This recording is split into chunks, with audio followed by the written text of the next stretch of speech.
This video is a recording of a climb on Mount Cook by John Sampson and myself. The actual climb took place on the 6th of January 1953. The opening shot shows us having arrived at the Ball Hut and sorting gear out, getting ready to cross the moraine and up the Harst Ridge to the Harst Hut. Two other people present at that time were Josie Owen and John Robertson, who were also heading for the hut.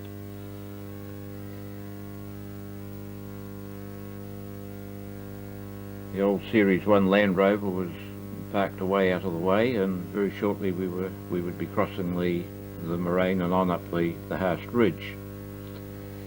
This proved a fairly big day for us, in that another party climbing the ridge, one of their members fell off and broke a foot, and we had just arrived at the hut and had to come down the ridge, help carry him out to the Ball Hut, and then go back into the hut again, and we didn't get back up there until about 10 o'clock at night.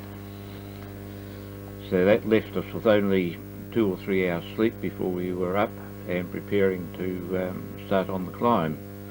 But anyhow, that's the scene of the sort of mess we had there to tidy up before and get into our packs before we took off. That's John Robertson in the foreground. And this is making our way across the moraine towards the foot of the Harst Ridge, and that's on the Harst Ridge, having gained a wee bit of altitude.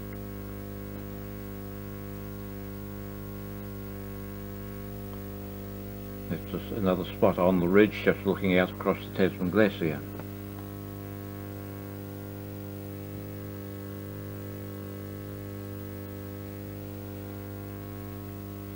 Further up again, I think we're nearing the Harst Hut at that stage.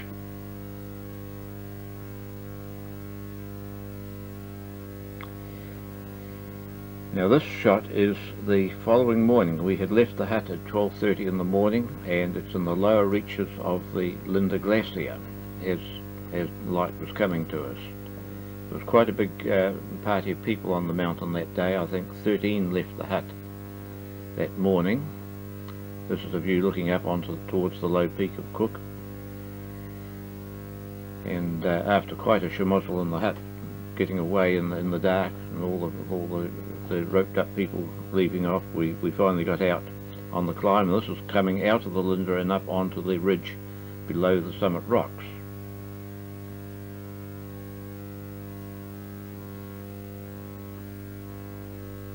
Bill Bevan was leading one party, and here we're looking down the party of 3 women. This was to be the first all-female led party onto the summit of Mount Cook, and in fact it's quite a historic occasion. The party consisted of Mavis Davidson, who was leading them, Sheila McMurray and Doreen Urquhart.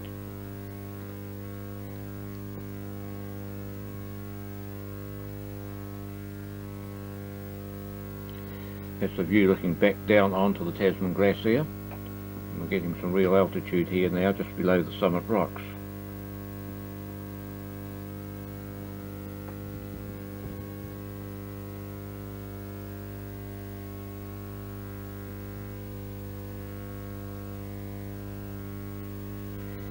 And here we are on the summit rocks. I think Bill Bevan was leading a party here, and they were just ahead of us, making their way up on the summit rocks. And somehow or other he's got his rope in a mess.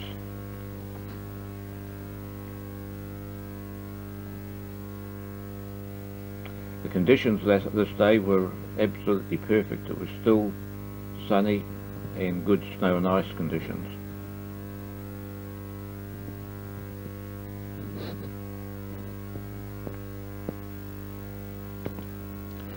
This is Mavis Davidson making her way up the summit rocks.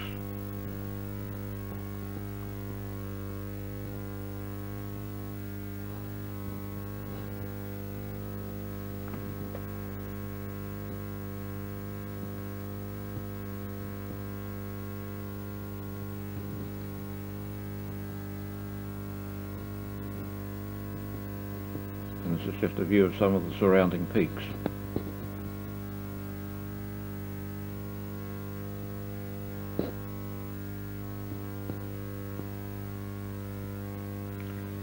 This is John Sampson on the front of our rope, moving up onto the rocks. There were so many people on the mountain that day that we were almost queuing up at times. And I think this was the largest number of people to reach the summit of Mount Cook on any one day up to that stage. It's Hugh Tyndall Westco, part of the Bill Bevan team.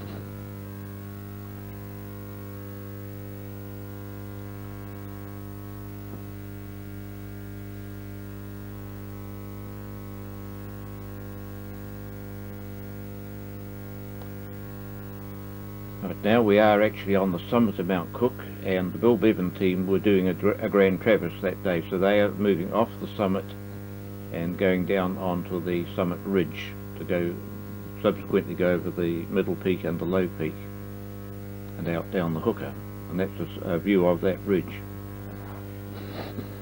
These are the various people on the summit.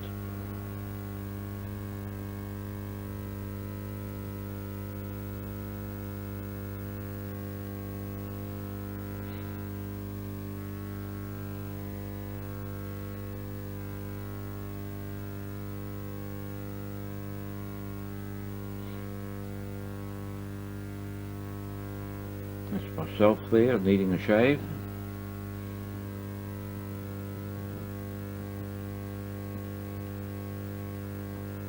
And these are the three women who are reaching the summit, the first all-female team to reach the summit of Mount Cook. It's Mavis Davidson in front.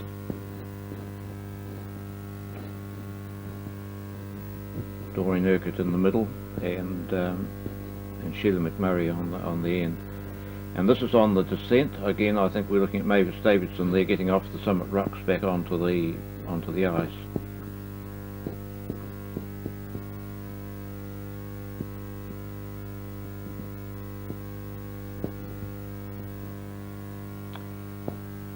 John Sampson having a drink and a spell.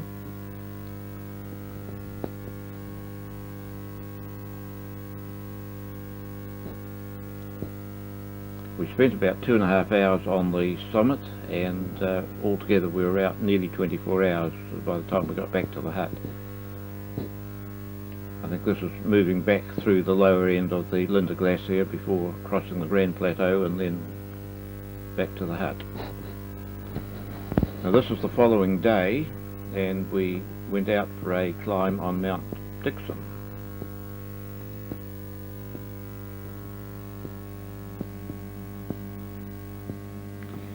And this shows us in the early light moving up across the plateau and onto the ridge that leads on to Dixon. At this stage we had Josie Owen and another person with us whose name I've forgotten, and we're out for a reasonably quiet day, we thought.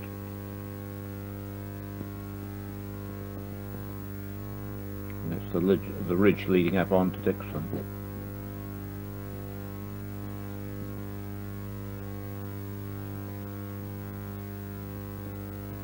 Again, the weather was very good, though a little bit of cloud about.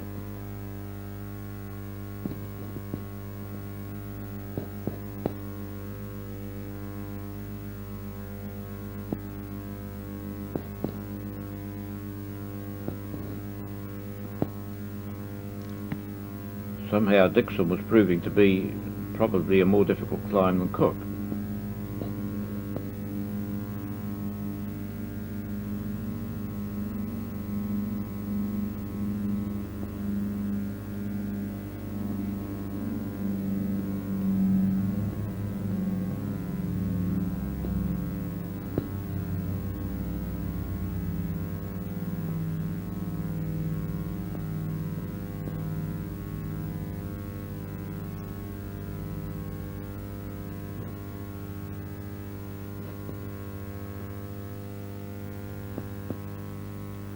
This was typical of photography at that stage. You had an exposure meter, you had all sorts of gadgets around your neck, and usually they got tangled.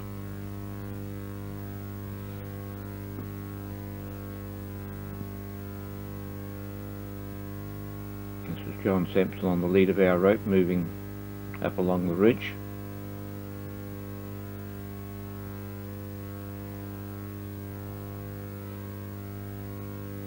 think he's decided that wasn't the right way, so he's coming back and moving up this way.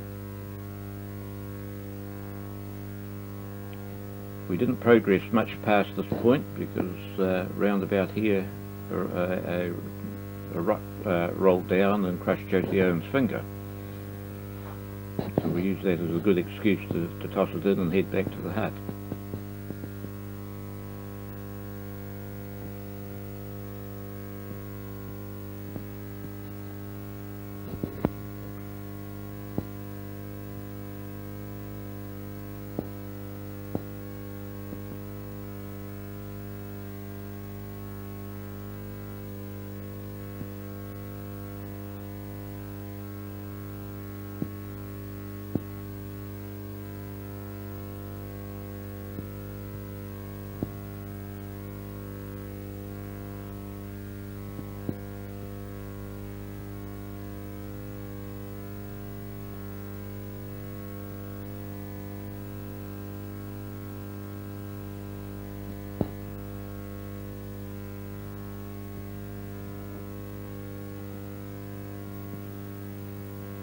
That's a view from the ridge looking down onto the Tasman Glacier again.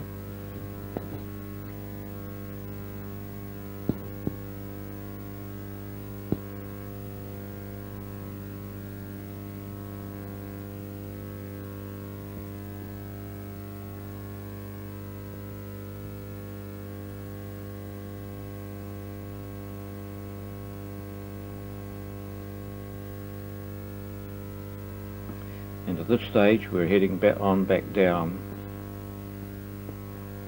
Josie Owen's on the rear of that rope with a bandaged up hand.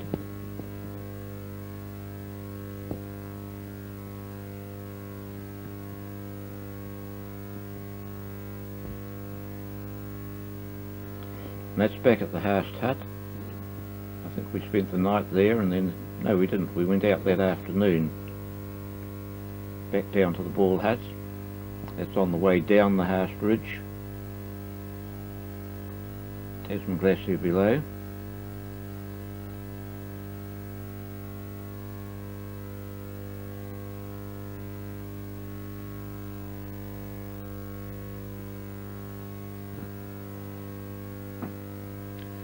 It's down on the Tasman Glacier looking back up into the Hochstetter Icefall.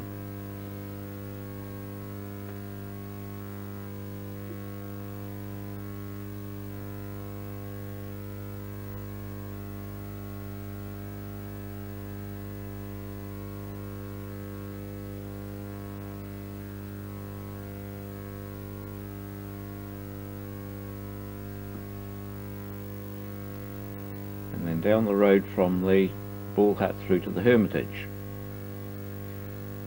We had a meal at the Hermitage that night, and then got called away for an early start the next morning on a rescue trip into the Murchison Glacier, where somebody had an injured leg. So at daybreak the next morning we drove out to Tekapo, up to the Lilybank station in the Godley, and headed off up the Godley River. And this is a fairly good idea of how how people were rescued in the mountains back in those days. No helicopters, of course. This is getting up the Godley River as far as we could get in the Land Rover.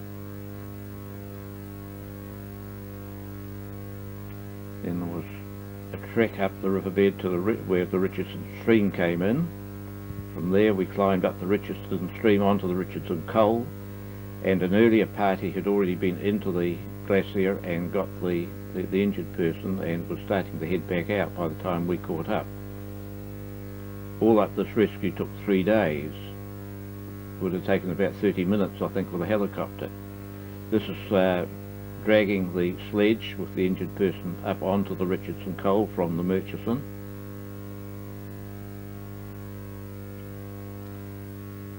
The leading person there with the headband is Ed Cotter.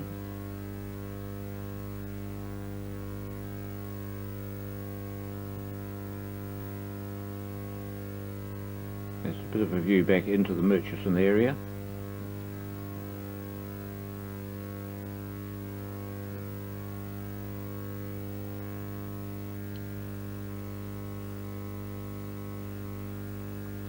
spell on the coal before heading down.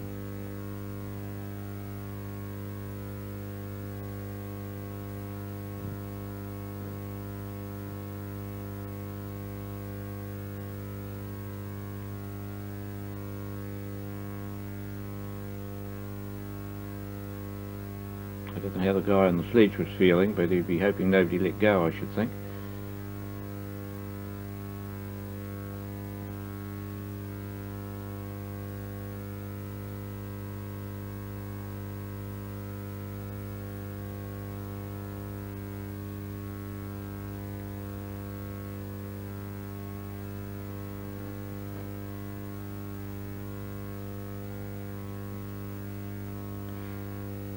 We had to spend a night out in the Richardson stream and the lower reaches of it, and I think that's leading up the next morning, getting ready to carry on out down to the Godley and then on out to Lilybank.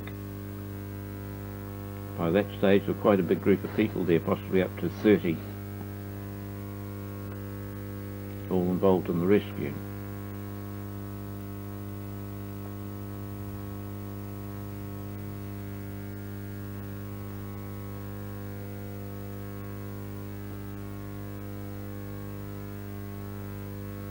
Once into the riverbed, it was necessary to carry him.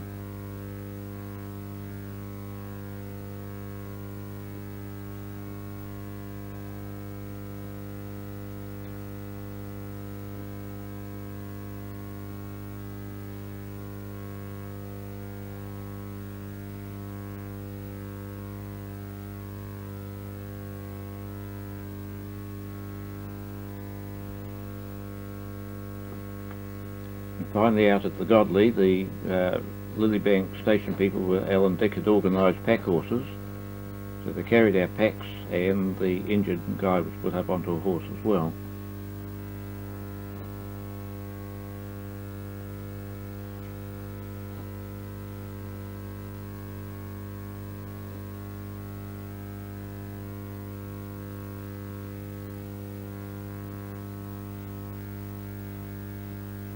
Looks like it was time for a brew, I think.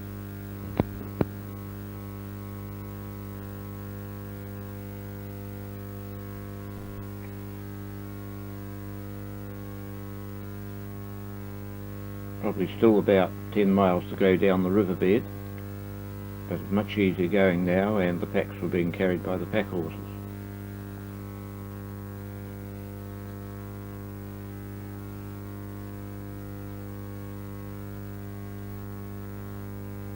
Keith Scott in the front there, Josie Owen leading the horse.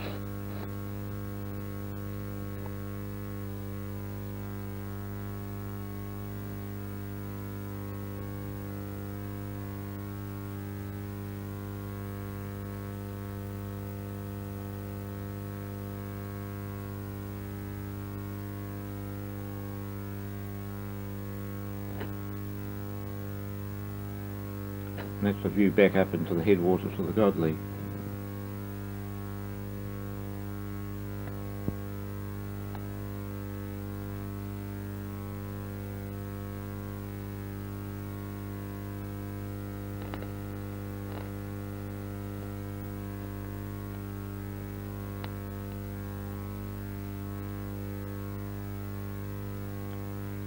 And in the lower reaches, the station truck had got further up the riverbed, and we were able to get a ride on that, and then finally out to the Land Rover.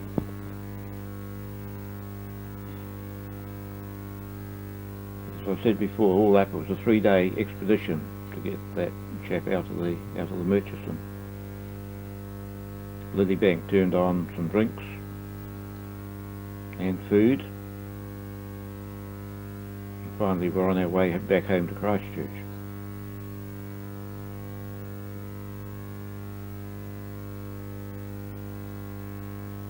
There's Lake Tekapo in the background.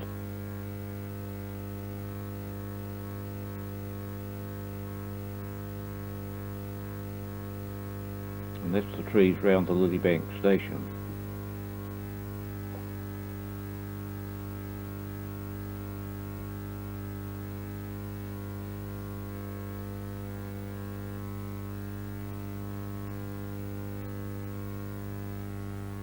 And that was the end of 4 days of fairly exhausting mountain work.